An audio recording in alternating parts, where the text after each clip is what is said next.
Muito bom dia, minhas lindas, queridas e cheirosas escritoras, como vocês estão nesta manhã de sexta-feira? Hoje eu vim discutir com vocês um tema que é quase inevitável para toda mulher ocidental, que é a maternidade. Todas nós, em algum momento, fomos questionadas sobre ser mãe, sobre ter filhos, coisas do tipo. E se hoje, no século XXI, a gente já sofre essa pressão para ser mãe, imagina as nossas mães, as nossas avós. No catolicismo, que é uma religião que pega quase todas as outras religiões no Brasil, como qualquer religião aqui no Brasil é um pouquinho associada ao catolicismo em algum nível. E mesmo que não nas religiões, a nossa sociedade brasileira, ela é fundamentada no catolicismo. Então a gente conhece figuras como Maria, mãe de Jesus, que incorpora todas essas características que são associadas à mãe. Então é um símbolo de amor incondicional, de sacrifício, de pureza, aquela coisa de a mãe ama incondicionalmente seu filho, a mamãe faria qualquer coisa pelo seu filho, vamos levantar esse carro porque o meu filho está preso ali debaixo. Tem toda essa expectativa da sociedade sobre a mãe. Mas o que a gente se esquece é que as nossas mães, as nossas avós, as nossas tias também são seres humanos como qualquer outro. E que a maternidade, ela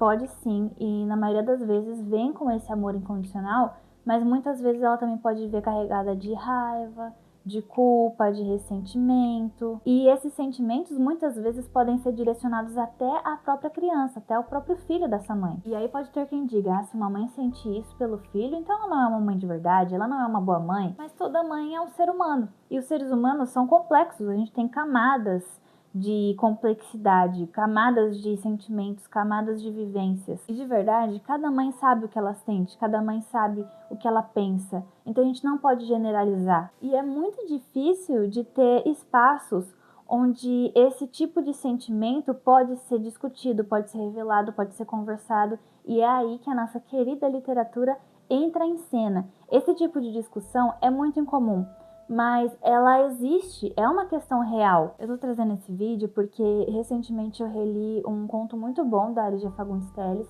que chama Uma Branca Sombra Pálida. E há um tempo atrás eu até fiz um vídeo curto, não me lembro se foi pro Instagram ou pro Shorts, falando sobre como a maternidade é retratada nesse conto e comparei também com a maternidade retratada em Tudo em Todo Lugar ao Mesmo Tempo. É um filme que ganhou o Oscar em 2021, que é fenomenal também. E essas duas narrativas também tratam sobre a carga da expectativa de uma filha ou de um filho, mas eu acredito que a da filha é maior. Nossos pais, eles colocam expectativas na gente. Eles muitas vezes esperam que nós nos tornemos um certo tipo de ser humano, que a gente faça certas coisas, tenhamos certos empregos, então toda aquela expectativa já é esperada de todo pai, de toda mãe para todo filho. Mas a expectativa feminina, ela tem uma camada mais densa, porque aquela mãe sabe a pressão que é ser mulher, então ela muitas vezes tenta acostumar a filha a receber essa pressão.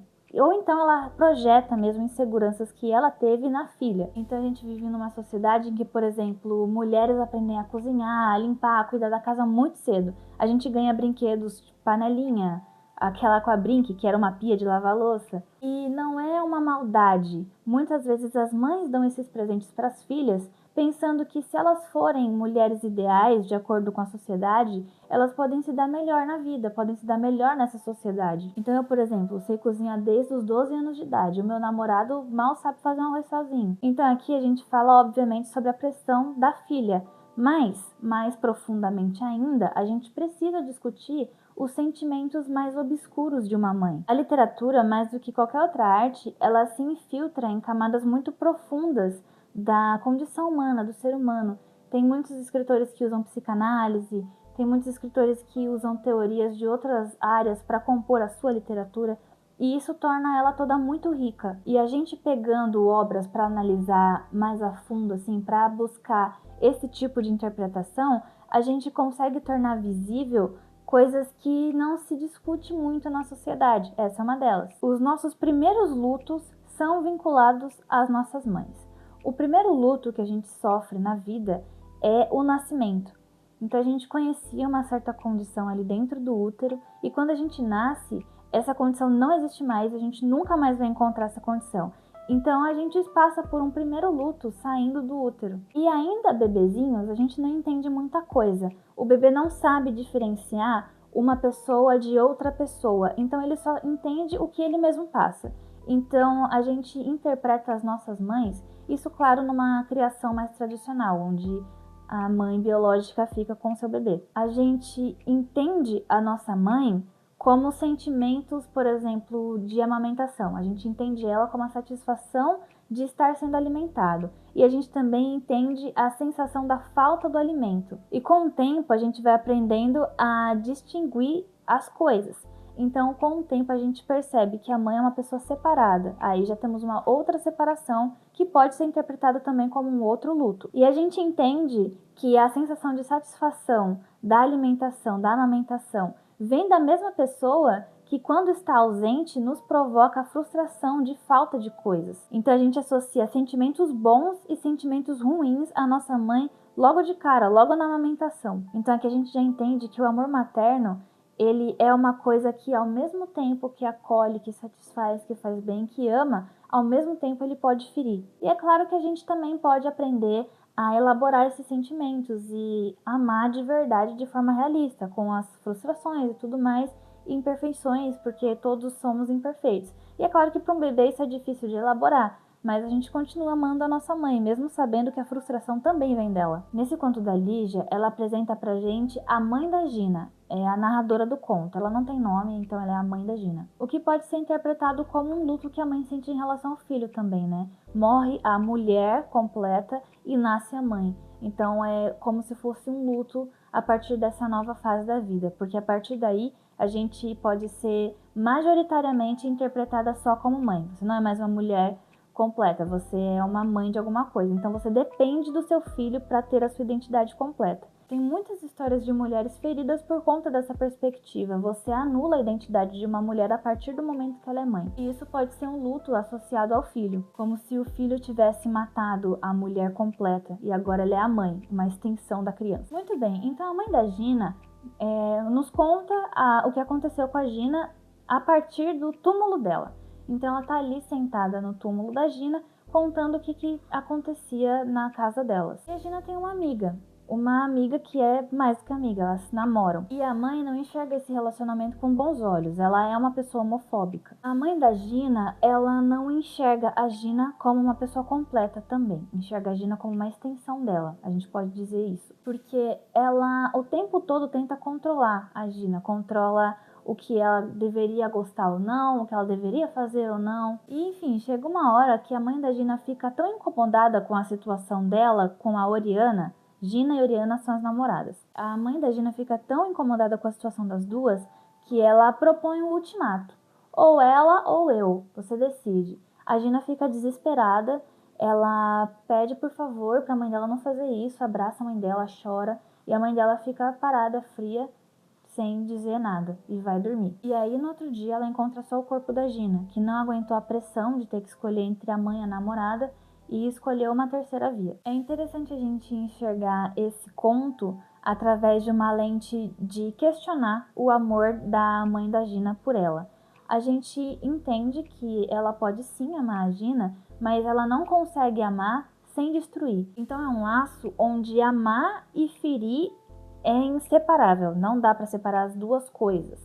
A Gina, se escolhesse a mãe, ela estaria o tempo todo ferida, sendo ferida por a mãe não aceitar a identidade dela e tudo mais que podia acontecer. Da mesma forma que a mãe da Gina poderia se sentir ferida se ela continuasse com a Oriana e se sentisse ferida sempre porque ela é homofóbica, então a filha dela estar num relacionamento com outra mulher fere ela, apesar desse amor.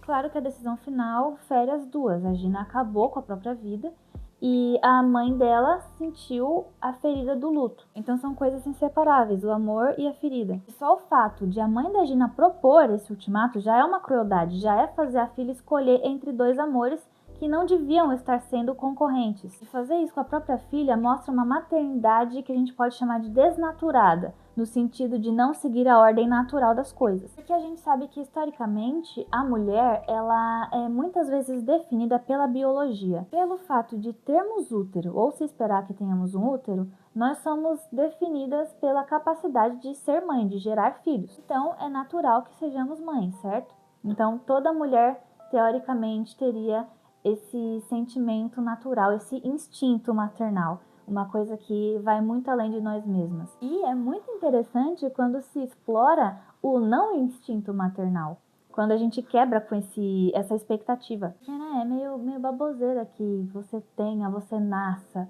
com um instinto maternal porque você é mulher. Que é meio absurdo, né? Você esperar que uma pessoa nasça com um certo instinto, uma coisa maternal. Ah, um instinto maternal, lógico que você é mulher. Tipo, mas pode perceber que a maioria das pessoas espera isso das mulheres. E voltando, é muito interessante quando a gente vê essa expectativa sendo rompida. Então a gente vê assim, essa crueldade da mãe da Gina com a filha dela. A gente tem exemplos mais antigos dessa falta de natureza humana. A gente tem, por exemplo, Hera na mitologia grega, que quando deu à luz a Hefesto, viu que ele não era tão bonitinho assim e jogou ele do Monte Olimpo. E temos também a Medeia de Eurípides. Vocês conhecem a Medeia? Tem muitas interpretações dela, eu gosto demais de ver como as pessoas modernas podem interpretar mitos antigos. Tem inclusive um quadrinho francês sobre a Medeia e ele é lindo, lindo, lindo, lindo. Então vamos lá, quem é Medeia? A Medeia, ela é filha de Hélio, se eu não me engano, filha ou neta, coisa do tipo. Ela é descendente de Hélio, o deus Sol. E ela é uma mulher estrangeira e ela é tida como feiticeira, como maga, aquela coisa da mulher bruxa. Tem esse arquétipo e ela se encaixa bem nele. E aí ela se apaixona pelo Jasão. Só que aí mais tarde, o Jasão se apaixona por uma outra mulher, por uma princesa. E aí ele decide deixar a Medeia para se casar com essa mulher. E claro que a Medeia não fica tranquila com isso. E ela responde com absoluta violência. Ela envenena essa mulher com quem Jasão ia se casar e mata ela. E depois ela mata os próprios filhos que ela teve com Jasão. E isso é uma crueldade tão fora do que se espera, principalmente de uma mãe que quebra o que é mais sagrado, assim, na ordem da natureza. A gente vê sempre mães lutando para proteger os seus filhos. E aí a Medeia vai e destrói os dela. Do mesmo jeito que a mãe da Gina fez com a Gina. Eu tô dando esse sorrisinho aqui, mas é porque eu acho interessante. Não é porque eu sou sádica. Eu não sou a favor de mães matarem os seus filhos, tá bom? Eu só acho muito interessante quebra de expectativas em mitologia grega. Se bem que a Medeia, eu não sei se é grega, eu acho que ela é romana. E por que a Medeia matou seus filhos? Para que o Jasão não tivesse a oportunidade de criar eles e também para quebrar completamente qualquer vínculo que ela tivesse com ele. E é uma coisa que faz questionar, porque a Medeia matou seus filhos. Será que ela não amava eles? Talvez amasse, mas a vontade de vingança era maior do que esse amor. E aí você quer me dizer que toda mulher tem um instinto maternal? Não é só a vingança que pode ser maior que o amor. Tem muita coisa que pode acabar sendo maior que o amor de uma mãe pelo seu filho. A gente tem mães com sentimentos de ressentimento muito grande, de eu não queria ter sido mãe, mas eu achei que queria porque toda aquela gente me falava isso. A gente tem sentimentos de raiva, porque a gente não sabe exatamente o que pode ter acontecido com o pai daquela criança. E às vezes esses sentimentos nem são maiores que o amor pelo filho. Às vezes o amor pelo filho é maior, mas esse sentimento ainda existe e ele é uma camada desse amor. Então, o amor maternal ele não é tão puro, tão simples quanto se espera, porque as mães são humanos também. E explorar isso na psique humana é muito difícil, porque a gente não quer quebrar essa imagem do amor incondicional. A gente quer acreditar que nós podemos ser amados independente de quem a gente seja. E a gente pode mesmo, mas nem sempre pelas nossas mães. E a literatura, vocês me desculpam que eu sou puxa-saco de literatura, mas para mim é a mais alta de todas as artes. É muito complicado você poder tratar um sentimento desse sem a complexidade das palavras. E claro, você pode me dizer, mas tem um cinema e os roteiros e as falas são roteirizadas e você pode experimentar também uma exploração da complexidade tão grande quanto numa literatura, num livro, em palavras escritas. Mas eu acredito que na literatura a gente tem como colocar mais elementos pessoais na interpretação. Porque no cinema, na arte visual, na arte audiovisual, a gente tem menos interpretações nossas. E na literatura, a gente imagina a cena. A gente não sabe como a Gina era, mas eu imagino ela de um jeito, você pode imaginar de outro. Então trabalha muito mais com nós mesmos em conversa com o escritor. A escolha das palavras, a escolha do tom que a autora pode querer usar tudo isso faz a gente sentir de um jeito diferente. A literatura tem a capacidade de colocar esse tipo de sentimento, esse tipo de acontecimento em palavras é muito bonita, muito surreal. Então a escolha das palavras, a entonação que a autora quis usar, ela quis ou não usar alguns detalhes de psicanálise, quis ou não usar alguns detalhes de história, enfim, a composição, a complexidade que é necessária para fazer uma obra deste porte existir, transforma a literatura numa coisa surreal de linda. E é muito interessante a gente ver como um conto desse pode conversar com uma pessoa. E esse tipo de sentimento, luto, é muito pesado. E você ter a capacidade de sublimar, de colocar esse sentimento para fora em algo que seja concreto, que exista, que outras pessoas podem ler e se identificar e conversar sobre aquilo, isso é maravilhoso, gente. Estamos na profissão certa, estamos na melhor profissão de todas. E eu amo vocês, era isso que eu tinha para falar. Um beijo e até a próxima.